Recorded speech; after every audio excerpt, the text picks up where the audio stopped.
sistem dua fasa yang tidak saling bercampur.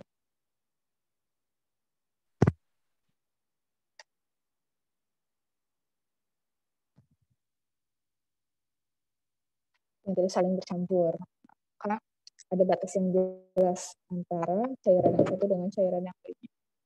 Kemudian ada liquid solid, contohnya konsistensi. Konsistensi itu kan yang terpersis secara partikulat dalam suatu sistem cairan. Cairannya bisa air ataupun larut campur. Jelas juga kan ya, mana batas antara si padatan dengan cairan. Dan juga solid-solid, misalnya antar serbuk. Nah, ketika kita berbicara batas atau permukaan antara suatu cairan atau suatu padatan yang berbatasan langsung dengan gas, kita bisa langsung sebut dia dengan permukaan atau surfaces. Misalnya air dengan udara, kemudian meja dengan udara, itu bisa kita sebut dengan permukaan saja. Tapi ketika kita mau membahas mengenai cairan dengan cairan, cairan dengan padatan, berarti kita bahasnya antar muka atau interfaces. Ini ya. Jadi kalau kontaknya dengan gas, berarti surfaces. Kalau bukan dengan gas, liquid atau solid, berarti interface.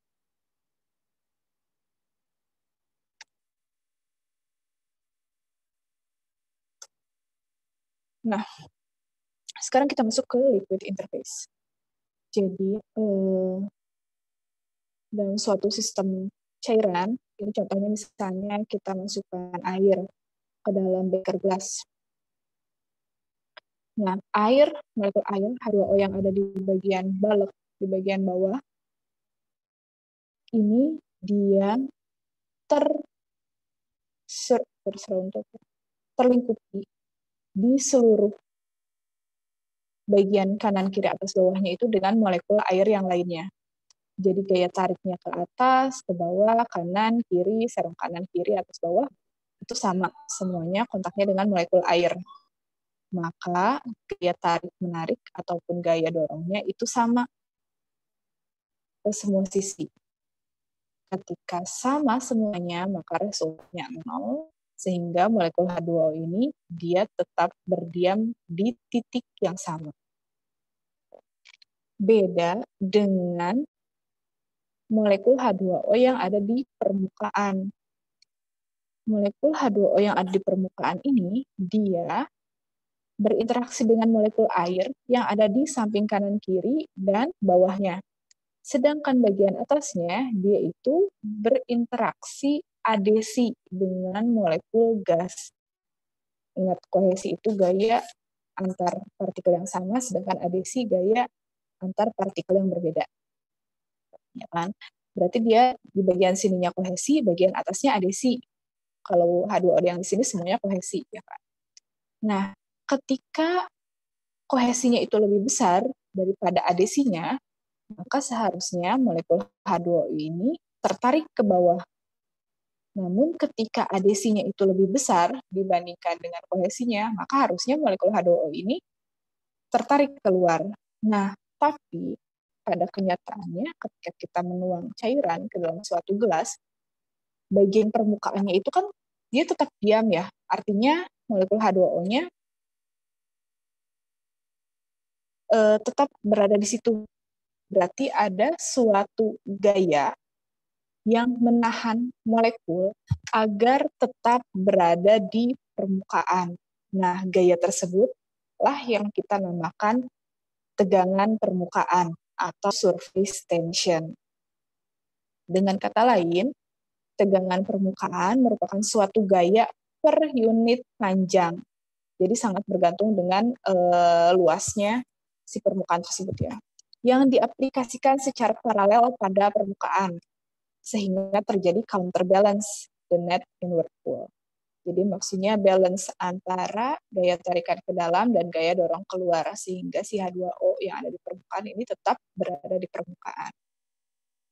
Satuan tegangan permukaan itu Dynes per cm atau Newton per meter. Intinya adalah gaya per satuan panjang. Nah, interfacial tension ini jadi tegangan antar muka. Nah, kalau ini kan tegangan permukaan ya, tegangan permukaan berarti tegangan antara cairan dengan udara. Tapi kalau tegangan antar muka berarti tegangan antara dua fase cairan yang tidak saling bercampur. Misalnya air dengan minyak. Nah, gimana caranya molekul air tetap ada di sini, nggak masuk ke komponen minyak. Itu berarti ada gaya antar muka. Ada yang mau ditanyakan dulu dari pengertian gaya antar muka di sini?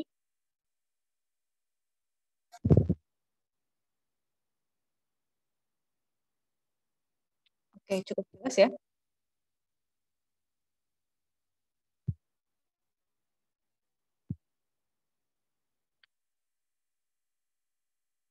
Oke.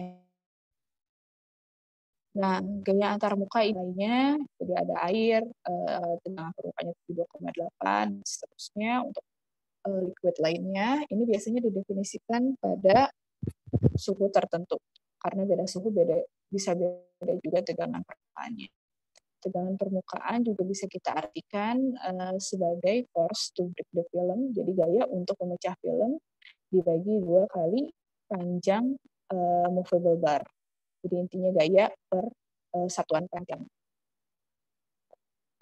Nah, selain ada tegangan permukaan,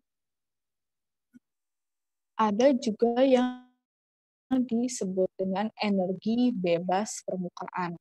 Energi bebas permukaan itu adalah kebalikan dari energi tegangan permukaan. Kalau energi tegangan permukaan kan gaya yang diberikan agar molekulnya tetap diam ada di permukaan. Sedangkan kalau energi bebas permukaan justru merupakan suatu gaya yang mendorong molekul yang ada di dalam balok untuk ke permukaan, untuk naik ke permukaan. Jadi kan tadi ada molekul yang di bawah.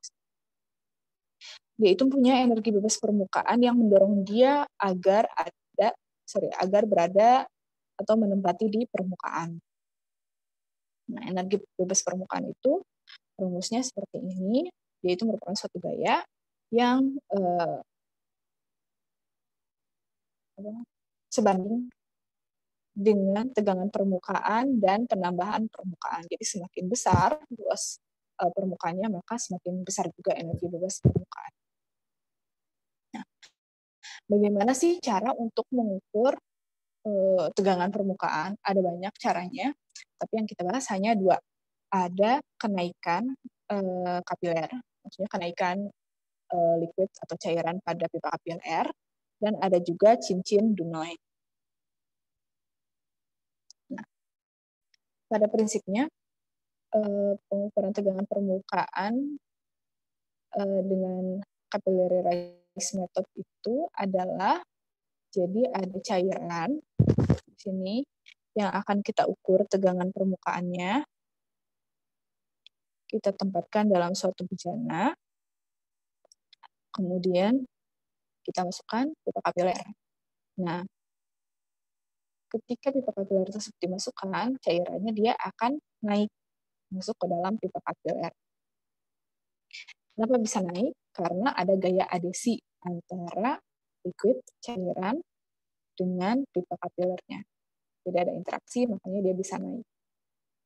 Semakin besar gaya adesi antara cairan dengan pipa kapiler, maka akan semakin tinggi naiknya cairan tersebut di dalam pipa kapiler tersebut.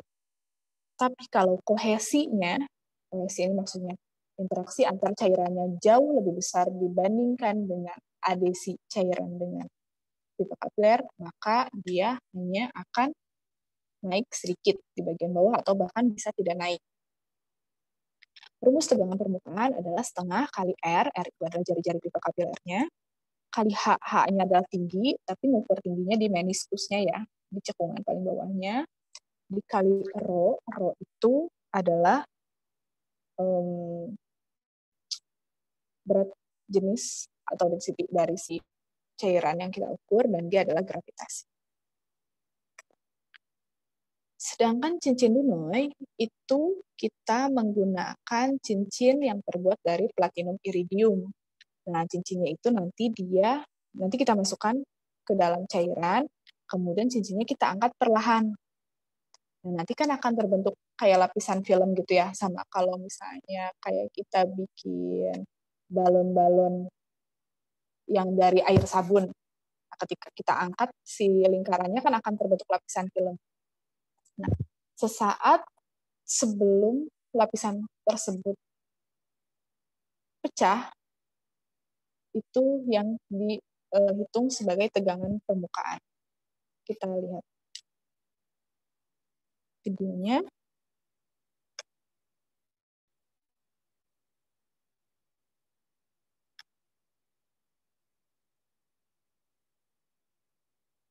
Nah, ini salah satu contoh adanya tegangan permukaan. Jadi ketika kita memasukkan si klip ini, dia akan tetap berada di permukaan ya. Ini karena ada gaya yang menahan sebelum jatuh ke bawah.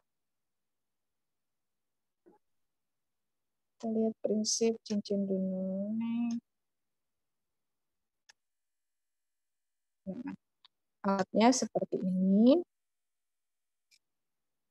Jadi seperti ini. Ini di bagian dalam ada cairan yang akan kita ukur tegangan permukaannya.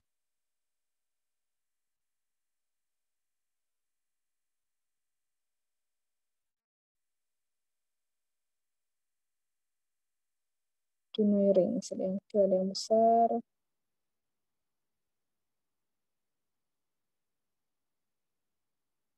Pastikan dulu bersih, jadi tidak ada cairan yang tersisa.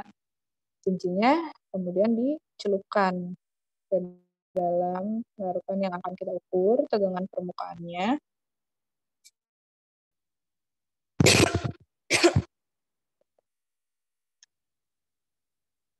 Kemudian kita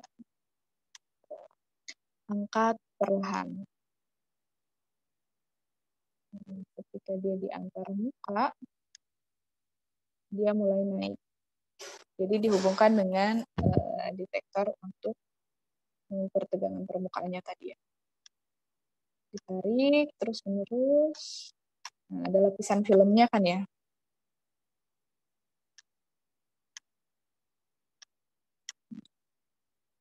Dan terus naik. Sesaat sebelum lapisan film ini pecah, itu adalah tegangan permukaan.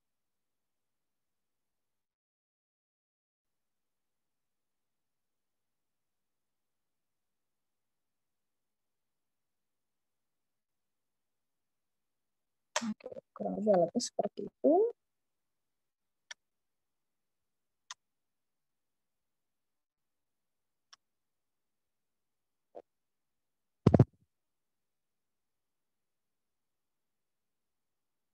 Jadi itu adalah cara untuk mengukur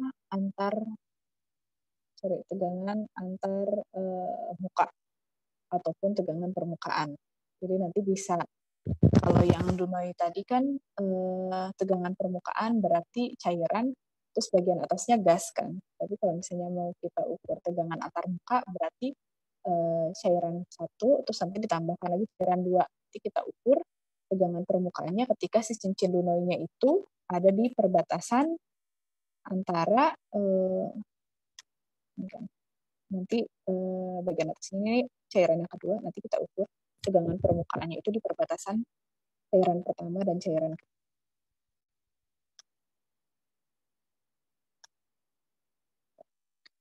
Ini sekarang kita masuk ke proses adsorpsi. Jadi proses adsorpsi ini banyak terjadi di farmaseutik ataupun nanti saat kita membuat sediaan. Adsorpsinya ini ada adsorpsi positif dan adsorpsi negatif. Adsorpsi positif itu contohnya adalah ketika kita menambahkan sesuatu bahan ke dalam cairan, kemudian bahan tersebut cenderung berada di permukaan. Nah, bahan-bahan yang seperti ini biasanya dia akan menurunkan tegangan permukaan dan menurunkan energi bebas permukaan. Contohnya adalah surfaktan. Surfaktan itu dia cenderung berada di permukaan pada tahap awal. Kenapa? Karena dia itu merupakan molekul amfifilik. Nanti kita bahas. Ada juga negative adsorption. Kalau negative absorption contohnya adalah untuk elektrolit inorganik. Dia ketika dimasukkan ke dalam cairan, dia itu cenderung masuk ke dalam balok. Ketika masuk ke dalam balok, maka dia itu cenderung untuk meningkatkan energi bebas dan tegangan permukaan. Nah, kemudian apa sih bedanya adsorpsi pakai D dan absorpsi? Kalau absorpsi itu dia cenderung berpenetrasi lebih dalam lagi karena adanya peristiwa kapilari. Kalau absorpsi hanya di permukaan.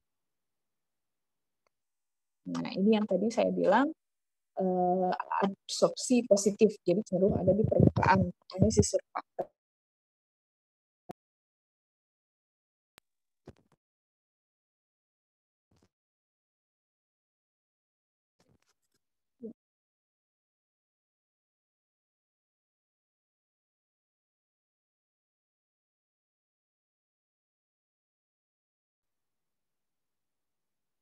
Oke.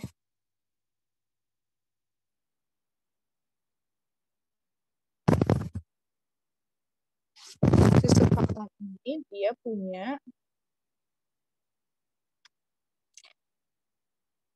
kepala yang sifatnya hidrofil dan ekor yang sifatnya hidrofob. Karena dia punya dua gugus ini, maka dia cenderung berada di permukaan. Bagian kepalanya dia menghadap ke air, bagian ekornya menghadap ke udara. Kepalanya ini bisa macam-macam. Ada yang non-ionik, ada yang muatannya positif, negatif, ataupun alkoter.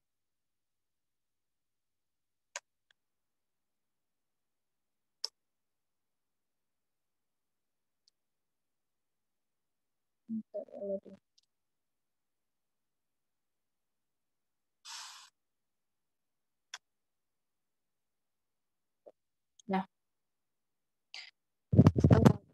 gugus yang amfifilik ini biasanya pada saat kita membuat emulsi. Jadi molekul-molekul yang punya gugus hidrofil dan hidrofob ini biasanya dia punya nilai HLB atau hydrophilic lipophilic balance. Jadi perbandingan antara banyaknya gugus hidrofil dan gugus lipofil. Sistem ini tuh dibuat oleh Griffin.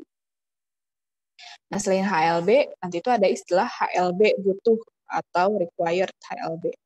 Required HLB ini maksudnya adalah HLB yang dibutuhkan dari suatu minyak agar dia dapat membentuk sistem emulsi. Nah, semakin tinggi nilai HLB suatu molekul amfifil, maka dia itu semakin hidrofil.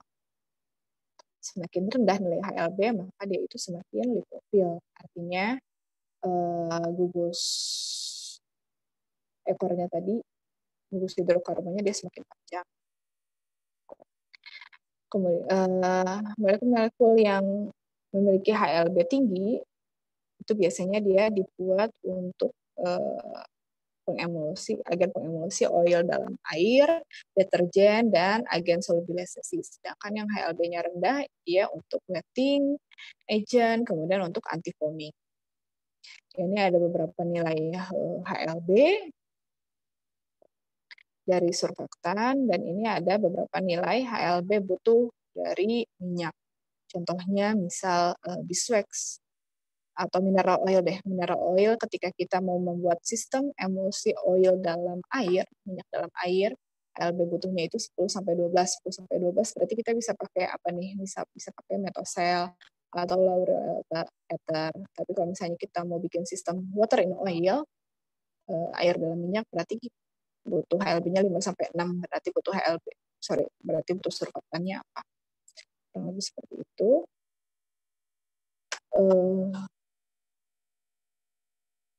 Ada yang mau ditanyakan dulu? Silakan.